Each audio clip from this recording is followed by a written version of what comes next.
This is your moment to maximize. Maximize moments with Milton Audio Experience.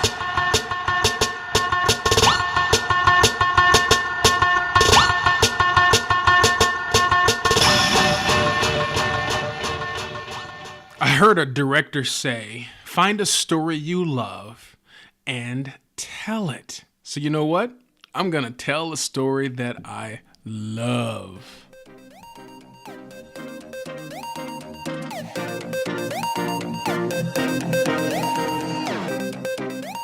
I can't make this up, people. This is a story that I love. You know why? Because it's my story, and I love my story. Why? Because it's mine, and it's not over.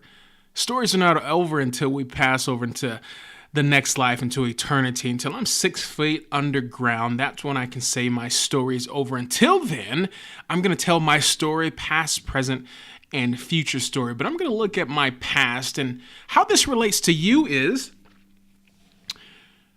when you decide that you don't want to die empty, when you don't want to die an unlived life. My story goes like this. I was traveling on business out in Texas area, and I decided to during this week of a conference, I decided to go visit a local church in the area of a well-known pastor, and who's been an author and is kind of a bit influential in my life through the books that he's written and the teachings that he's taught. And I said, you know what?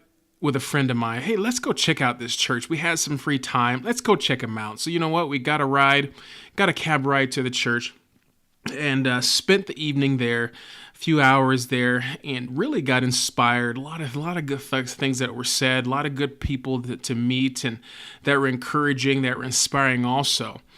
Well, that particular evening, we said, you know what, we don't really have a ride back home because we didn't have the opportunity to buy a cab or get a cab, or we didn't have Uber at the time, so just pre-Uber.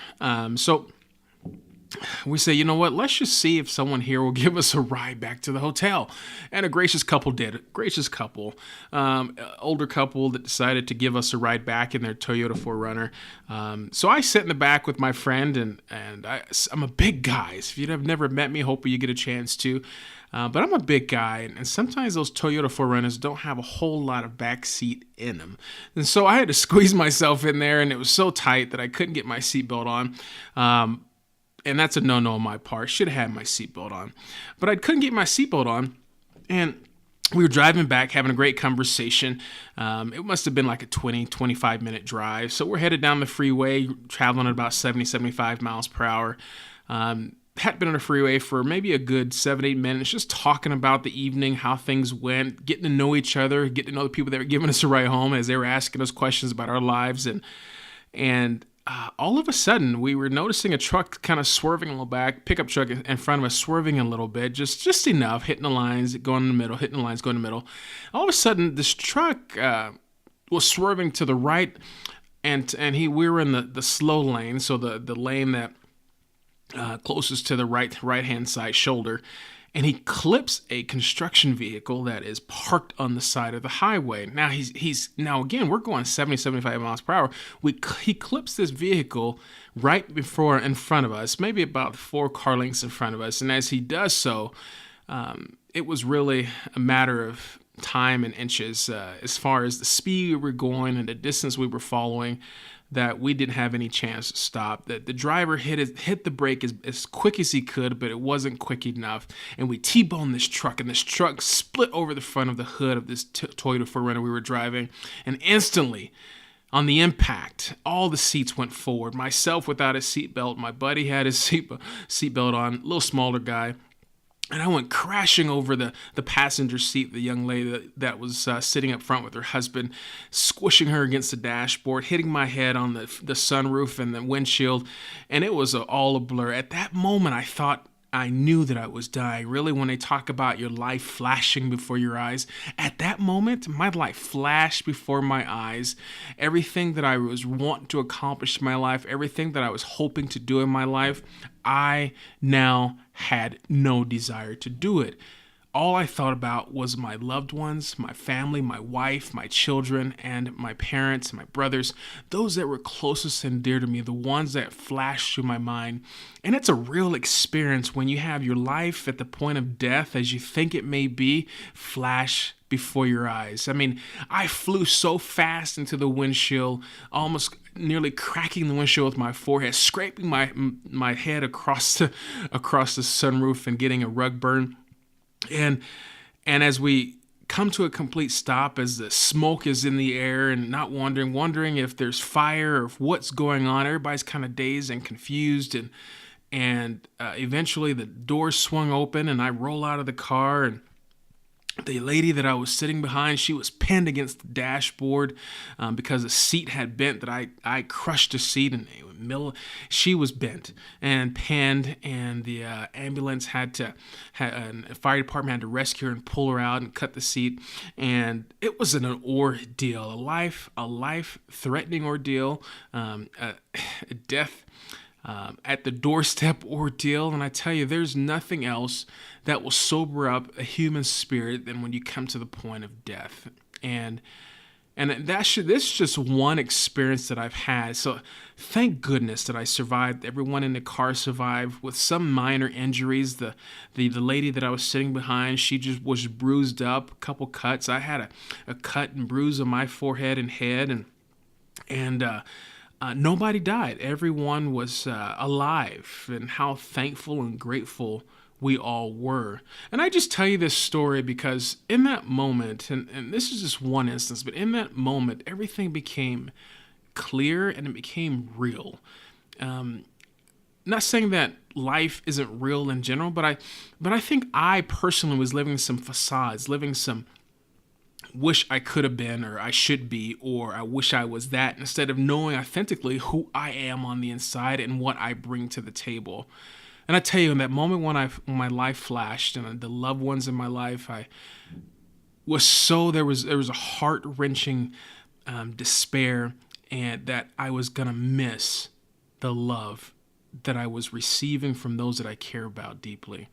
And that in that moment, it became real to me that there's more to life than the corporate job I was working. There's more to life than fantasy football or watching a football on TV. There's more to life than the recreations that we desire to do. There's more to life, and that's where my actions kicked in, and I decided to not die with an unlived life, to live on purpose, full of passion and excitement, to give to others, to see myself put down low, meaning to put myself underneath by serving other people more than serving myself.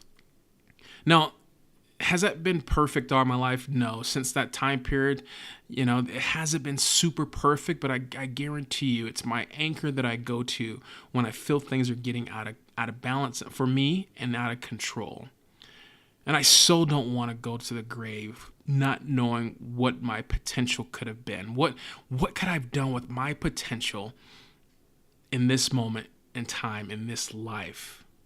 What can I do? And I'm going to encourage you today, and I'm going to challenge you to not die empty, to not go to your grave knowing that there could have been more that you could have done, more people you could have touched, more service projects that you could have accomplished, more needy people that you could be around and to give and to promote and to encourage and to inspire. Don't let it be that's you going. Books you could have written, songs you can write, movies you can direct. Oh my goodness. Political stages you can speak on, businesses you could build, churches that you can lead, or nonprofits you can lead, whatever it may be. Don't go to the grave empty. This is my encouragement to you today, to give what you can while you can, to give all you can while you can, because there's a day that dash will end and a date will represent the ending of your life here on earth. And so I would encourage you today and challenge you. The next day, whenever you listen to this, when you wake up, if it's in the morning when you listen to this, or before you go to bed and you listen to this, that you envision your life giving more, giving back, and giving plus what you ever thought you could ever give.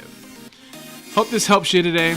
I appreciate your time and listening. God bless everybody. Maximizers, I really appreciate your attention and your ear. And could you do me a favor? Could you like, comment, or subscribe to this podcast? Share it as well. I love for others to be impacted just as maybe you have been impacted. I like us to become a river instead of a reservoir, keeping it all bottled up. Let's share it with the world, let's share it with others. Who knows what good we can do when we share. God bless. We'll talk to you soon.